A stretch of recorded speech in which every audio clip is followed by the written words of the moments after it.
Olá, tudo bem? Começa agora mais uma edição do programa da TV do Hemocentro. O assunto de hoje é uma pesquisa sobre o câncer de cérebro, um dos mais agressivos.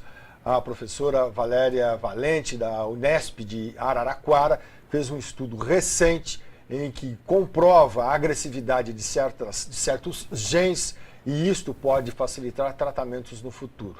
Professora, tudo bem? Tudo bem. Professora, que estudo é este? Bom, em primeiro lugar, muito obrigada pelo convite de poder estar aqui divulgando um pouquinho do nosso trabalho. Bom, esse estudo, na verdade, ele visa a identificação de genes que estão alterados num tipo específico de câncer, que é o astrocitoma, né? É um tipo de câncer cerebral muito agressivo e que leva a óbito o paciente muito rapidamente. Estes genes que nós estudamos são genes relacionados com a manutenção da integridade do genoma da célula. Então, são genes importantes porque são justamente as alterações que se acumulam no genoma que proporcionam o estabelecimento da capacidade de proliferar, que é o que promove a formação de um tumor, né? Então, o que a gente encontrou, né, foi algumas proteínas que tinham expressão muito aumentada nos casos de astrocitoma mais agressivos. Então, comparando casos mais agressivos com os menos agressivos, nós identificamos vários genes com expressão aumentada e, mais do que isso, identificamos um pior prognóstico nos pacientes que tinham essa alteração, em relação àqueles que não tinham essa alteração. Mas, professora, 90% dos casos desse tipo de câncer são agressivos. Sim. Então, Sim, quando 90%. Quando a senhora está falando de que está estudando, atuando nisso, a senhora está falando de atender a 90% de um público. Dos pacientes acometidos com este câncer, sim.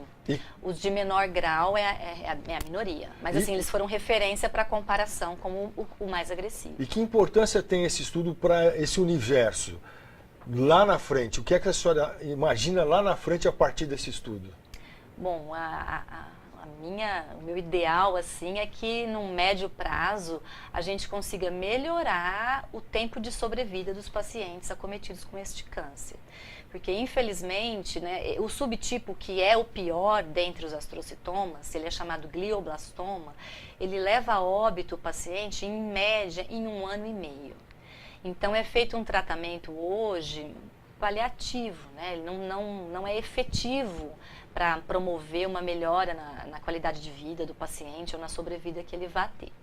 Então, a nossa ideia é encontrar alvos que possam permitir o desenvolvimento de terapias dirigidas para aquele paciente e aí tornar o tratamento mais eficaz, né, para que a pessoa de fato tenha um benefício, né, um prognóstico de sobrevida bem melhorado a partir de um tratamento mais dirigido para o que causa a agressividade daquele câncer que acometeu a pessoa. Bom, a professora Valente, ela é professora da Unesp de Araraquara e foi lá que ela desenvolveu esse trabalho junto com outros pesquisadores do Centro de Terapia Celular da USP. Palavra com o Eduardo. Professora, eu queria saber como funcionou essa parceria entre o Centro de Terapia Celular, né, o CTC, e o Hospital das Clínicas da Faculdade de Medicina aqui de Ribeirão Preto. Como é que aconteceu esse intercâmbio? Bom, então, na verdade, eu tenho que te contar um pouquinho da minha história de formação, né, que eu me graduei e fiz toda a pós-graduação aqui na Faculdade de Medicina de Ribeirão. Então, na época do pós-doutorado, eu trabalhava com o professor Carlotti, né, o professor Carlos Gilberto Carlotti Júnior, que é o neurocirurgião responsável pela cirurgia desses pacientes. Então, já desde lá, eu venho me dedicando a estudar amostras tumorais desse tipo de câncer em parceria com o professor Carlotti. E isso a gente carrega ao longo do tempo, né? Depois da minha contratação na Unesp, eu continuo desenvolvendo alguns trabalhos com ele, com todo o grupo de apoio, né? Que é responsável pela coleta das amostras, armazenar isso em condições, num banco, né? E eu continuo, então, estendendo essa parceria. E com o Centro de Terapia Celular, também, eu já tinha interações desde a época que eu era pós-doutoranda aqui, e especialmente com o grupo de bioinformática, de responsabilidade do professor Wilson Araújo da Silva Júnior, e a parte de análise de dados é toda feita em parceria com eles aqui, e essa identificação de correlações com dados clínicos de pacientes a gente faz em parceria com o grupo de bioinformática daqui do Centro de Terapia Celular. Professora, voltando aqui ao caso da doença, a senhora estava explicando que o teu estudo descobriu a agressividade dos genes. Sim, na verdade a gente pode dizer que a agressividade do câncer é dependente de alteração em alguns genes, está correlacionada com alguns genes. Agora, para a agressividade a senhora se refere ao gene ou àquilo que faz com que o gene se torne agressivo? Ao comportamento da célula que tem alteração naquele gene. A agressividade aí no caso seria a proliferação mais acelerada da célula tumoral. O que faz o prognóstico do paciente ser pior é o fato do tumor crescer mais rapidamente, pouco tempo, e ser resistente à terapia. Ele prolifera muito rápido e resiste ao tratamento que é feito. E então a célula retorna, né? Mesmo pós-tratamento, há uma recidiva e ele cresce rapidamente, novamente. Então, existem algumas alterações em genes específicos que estão correlacionadas com essa competência de crescer rapidamente e ser resistente à terapia. É isso que a gente identificou.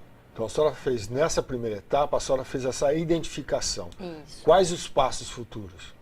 Bom, agora numa próxima etapa, que a gente está caminhando, está em andamento, seria manipular geneticamente células tumorais que a gente mantém em laboratório, em cultura, de tal modo a reduzir a expressão dos genes que nós encontramos alterados. Eles estavam com a expressão aumentada, o nosso intuito agora é manipular para reduzir e avaliar o comportamento dessas células frente à redução. E investigar se de fato a célula vai perder as competências de proliferação e de resistência na redução agora de gene por gene, né, pontualmente, para validar e para uma próxima etapa de ensaios de desenvolvimento de terapias dirigidas para esses genes. A primeira etapa demorou quanto tempo? Mais ou menos uns 5 anos. E a segunda, qual a previsão? É muito difícil predizer, mas eu diria que mais ou menos por aí, mais uns 5 anos para essa etapa intermediária, até a gente ter a garantia de que temos bons alvos para ensaios de desenvolvimento de drogas mesmo. Eduardo? Essa pesquisa acompanhou 55 pacientes aqui no HC de Ribeirão Preto. Isso. Como que aconteceu esse acompanhamento e o passo seguinte, né, da pesquisa? Ele vai continuar com esses 55 pacientes? Bom, na verdade, numa próxima etapa, nós vamos trabalhar mais com células em cultura, no modelo de laboratório, né? Para trabalhar com pacientes novamente, seriam outros estudos, que também a gente está pensando nisso.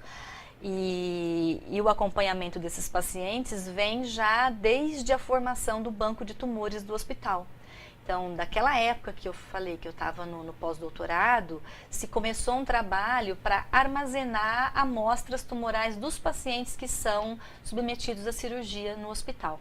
Então, isso começou com tumores do sistema nervoso central e hoje já é feito para vários tipos tumorais. Então, quando o paciente faz a cirurgia para retirar o tumor, amostras, pequenos fragmentos do tumor são congelados e guardados, né, de maneira adequada para a pesquisa científica.